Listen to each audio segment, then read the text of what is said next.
Hi hello welcome back to our channel first tiny world.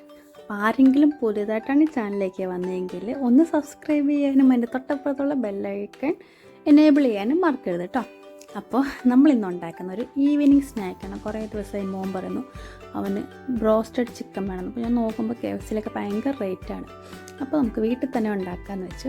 അതിന് കുറച്ച് chicken മേടിച്ച് നന്നായിട്ട് കഴുകി അതിനകത്ത് കുറച്ച് കുരുമുളക് പൊടി, കുറച്ച് കാശ്മീരി ചില്ലിയും, അതുപോലെ തന്നെ കുറച്ച് തൈര് അല്ലെങ്കിൽ നമ്മൾ ബട്ടർ മിൽക്ക് എന്നൊക്കെ പറയത്തില്ലേ, മോര്, അതുകൂടെ ഒഴിച്ച് കുറച്ച് ഉപ്പൂടെ ഇട്ടിട്ട് ഞാൻ മിക്സാക്കി വെച്ചു. അതിൻ്റെ കൂടെ തന്നെ നമുക്ക് വെളുത്തുള്ളിയും സബോളയുടെയും പൗഡർ ഉണ്ടെങ്കിൽ ഇടാം. എൻ്റെ പൗഡർ ഇല്ലാത്തതുകൊണ്ട് ഞാൻ അത് അരച്ച് ചേർക്കുകയോ ചെയ്ത് അരച്ചിട്ട് ഞാൻ നന്നായിട്ട് മിക്സാക്കിയിട്ട് ഒരു നൈറ്റാണ് ഞാനിത് ചെയ്ത്. പിറ്റേന്ന് വൈകുന്നേരം വരെ, അതായത് 48 ഹവേഴ്സോളം ഞാനത് വെച്ചു.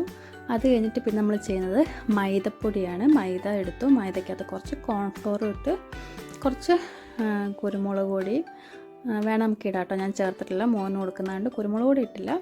കുറച്ച് മുട്ട, ഒരു മുട്ടയും ഇട്ടിട്ട് നന്നായിട്ട് കുറച്ച് ഉപ്പിടണം കേട്ടോ, കാരണം മസാലയ്ക്ക് ഉപ്പ് വേണം. എന്നിട്ട് നന്നായിട്ടൊന്ന് മിക്സാക്കി വെച്ചു. കുറച്ച് വെള്ളം ഒഴിക്കുക. ഒരു ബാറ്റർ കൺസിസ്റ്റൻസി, ഒരു ദോശമാവിൻ്റെ ഒക്കെ കൺസിസ്റ്റൻസിയിൽ നന്നായിട്ട് നമ്മളൊന്ന് കുറുക്കി വെക്കുക. അത് കഴിഞ്ഞിട്ട് നമ്മൾ വെള്ളത്തോടെ നന്നായിട്ട് കുറുക്കി വെക്കുക. പിന്നെ നമുക്ക് വേറൊരു മിക്സായിട്ട് ഞാൻ എടുക്കുന്നത് കുറച്ച് മൈദയും അതുപോലെ തന്നെ കുറച്ച് ഉപ്പും കുറച്ച് കോൺഫ്ലവറോട് ഞാൻ വേറെ ഒരു ഡ്രൈ ഇൻഗ്രീഡിയൻ്റ് ആയിട്ട് മാറ്റി വെക്കുന്നുണ്ട് കേട്ടോ. അപ്പോൾ ഇതാണ് കൺസിസ്റ്റൻസി വേണ്ടത്. കുറച്ച് ലൂസ്, എന്നാൽ കട്ടകളൊന്നും ഉണ്ടാവാൻ പാടില്ല. കട്ടകളൊന്നുമില്ല കേട്ടോ. സ്പൂണുള്ള 2 കട്ടയുള്ള, വേറെ കട്ടകളൊന്നുമില്ല. ഇത് ഞാൻ നേരത്തെ പറഞ്ഞ ഡ്രൈ ഇൻഗ്രീഡിയൻറ്റ് കുറച്ച് മൈദയും അതോടൊപ്പം തന്നെ കുറച്ച് ഉപ്പും കുറച്ച് കോൺഫ്ലവറോടെ ഇട്ട് ഞാൻ മാറ്റി വെക്കുന്നുണ്ട്. അപ്പോൾ ഫസ്റ്റ് നമ്മൾ വിറക്കി വെച്ച ചിക്കനിൽ മാരിനേറ്റ് ചെയ്ത് വെച്ച ചിക്കന് ഓരോന്നായിട്ട് എടുത്തിട്ട് നമ്മളൊരു ലൈറ്റ് കോട്ടിങ് നമ്മുടെ വെറ്റ് ഇൻഗ്രീഡിയൻ്റ് നമ്മൾ ഉണ്ടാക്കി വെച്ച ബാറ്ററിൽ ഒന്ന് മുക്കുക. എന്നിട്ട് പിന്നെ ഞാൻ നമ്മുടെ ഡ്രൈ ഇൻഗ്രീഡിയൻറ്റിലേക്ക് ഒന്ന് മിക്സാക്കി എടുക്കും. എന്നിട്ട് മിക്സാക്കിയിട്ട് ഞാൻ നന്നായിട്ടൊന്ന് കൊട്ടി കൊടുക്കുന്നുണ്ട്.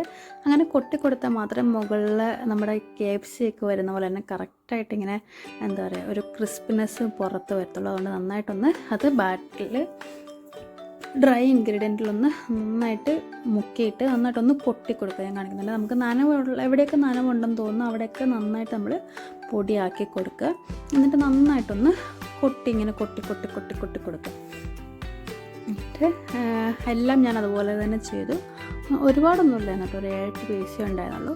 എല്ലാം അങ്ങനെ ചെയ്തു. മോന് മാത്രം മതിയല്ലോ, വേറെ ആർക്കും വേണ്ടല്ലോ. അപ്പോൾ അങ്ങനെ തന്നെ ആക്കിയിട്ട് കണ്ടോ, അത് കൊട്ടുമ്പോൾ തന്നെ നമുക്ക് അതിൻ്റെ ആ മുകളിൽ ഇങ്ങനെ ഒരു വിട്ടായിട്ട് വരുന്നില്ലേ, അത് വന്നിട്ട് അത് നന്നായിട്ട് ഒരു എണ്ണ വെച്ചിട്ട് ഹൈ ഫ്ലെയിമിൽ തന്നെയാണ്. കാരണം ചിക്കൻ നല്ല ടെൻഡറായിട്ടുണ്ട്. കാരണം നമ്മൾ ബട്ടർ മിൽക്കിലൊക്കെ മുക്കി വെച്ചുകൊണ്ട് തന്നെ ചിക്കൻ നന്നായിട്ട് ടെൻഡറായിട്ടുണ്ട്. അതുകൊണ്ട് പെട്ടെന്ന് തന്നെ നമുക്ക് ചിക്കൻ വെന്ത് കിട്ടും.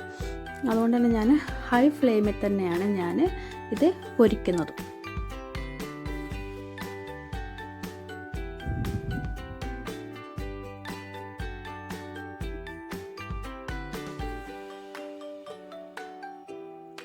ഒരു 2-3 വട്ടം അങ്ങോട്ടും ഇങ്ങോട്ടും മറിച്ചിട്ട് അതൊന്ന് ഫ്രൈ ചെയ്തെടുക്കുക. എന്നിട്ടൊരു ഗോൾഡൻ ബ്രൗൺ ആകുമ്പോഴത്തേക്ക് നമുക്കത് എടുക്കാം കേട്ടോ.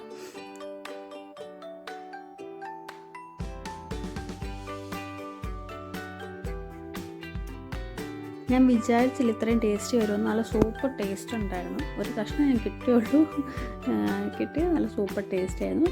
അപ്പോൾ അത്രേ ഉള്ളൂ ഇന്നത്തെ വീഡിയോ ഇഷ്ടപ്പെട്ട് കഴിഞ്ഞാൽ ലൈക്ക്, ഷെയർ ആൻഡ് സബ്സ്ക്രൈബ്.